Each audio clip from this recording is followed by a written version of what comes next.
Hello बच्चों, let's see the question. The question says that myasthenia gravis is related to which hormone? Options हैं thyroid hormone, calcitonin hormone, thymosin hormone या फिर vitamin B. तो ये जो question है इसमें हमसे पूछा गया है कि माइस्थेनिया ग्रेविस जो है ये कौन से हार्मोन से रिलेट करती है। ये एक टाइप की ऑटो इम्यून डिजीज है। तो ये जो क्वेश्चन है इसका हम की कंसेप्ट देख लेते हैं। इस क्वेश्चन का जो की कंसेप्ट है इसमें हमसे पूछा गया है माइस्थेनिया।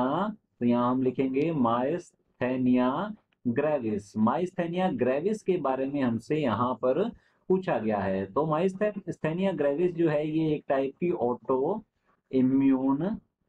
इम्यून डिजीज है।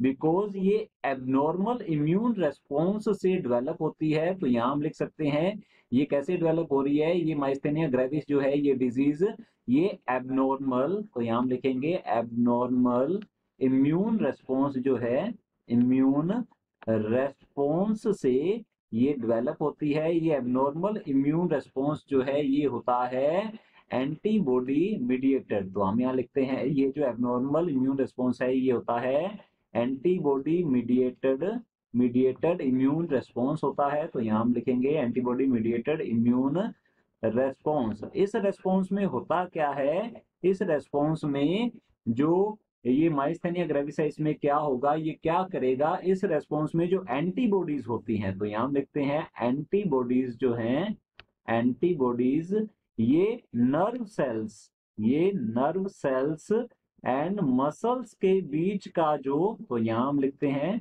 मसल्स। तो ये क्या करती हैं एंटीबॉडीज जो है नर्व सेल्स एंड मसल्स के बीच का जो कम्युनिकेशन है इसे ब्रेक कर देती हैं, जिससे जिससे कि जो माइस्थेनिया ग्रेविस है ये डिजीज जो है ये डेवलप होती है। तो अब हम जानते हैं कि एंटीबॉडी फॉर्मेशन में कौन सा हार्मोन हेल्प करता है। ये हार्मोन होता है थाइमोसिन। तो यहां हम लिखते हैं थाइमोसिन। और ये सिक्रीट किसके थ्रू किया जाता है, ये सिक्रीट करती है thymus gland. Thymus gland thymosin hormone का सिक्रेशन करती है। और थाइमोसिन हार्मोन जो है ये मेनली टी लिम्फोसाइट के प्रोडक्शन एंड बी लिम्फोसाइट को असिस्ट करता है for the production of antibodies. और ये एंटीबॉडीज क्या करती हैं, ये नर्व सेल्स एंड मसल्स के बीच कम्युनिकेशन को ब्रेक करती हैं, जो कि एक ऑटो इम्यून डिजीज डेवलप करती है जिसका नाम है माइस्थेनिया ग्रेविस। तो ये जो माइस्थेनिया ग्रेविस डिजीज है ये थाइमोसिन हार्मोन से रिलेट करती है। तो चलिए देखते हैं ऑप्शंस की ओर। ऑप्शन ए है थायराइड हार्मोन, तो हमारा ऑप्शन ए जो है रॉन्ग होगा। ऑप्शन बी है कैल्सिटोनिन हार्मोन, तो हमारा ऑप्शन बी जो है ये भी रॉन्ग होता है।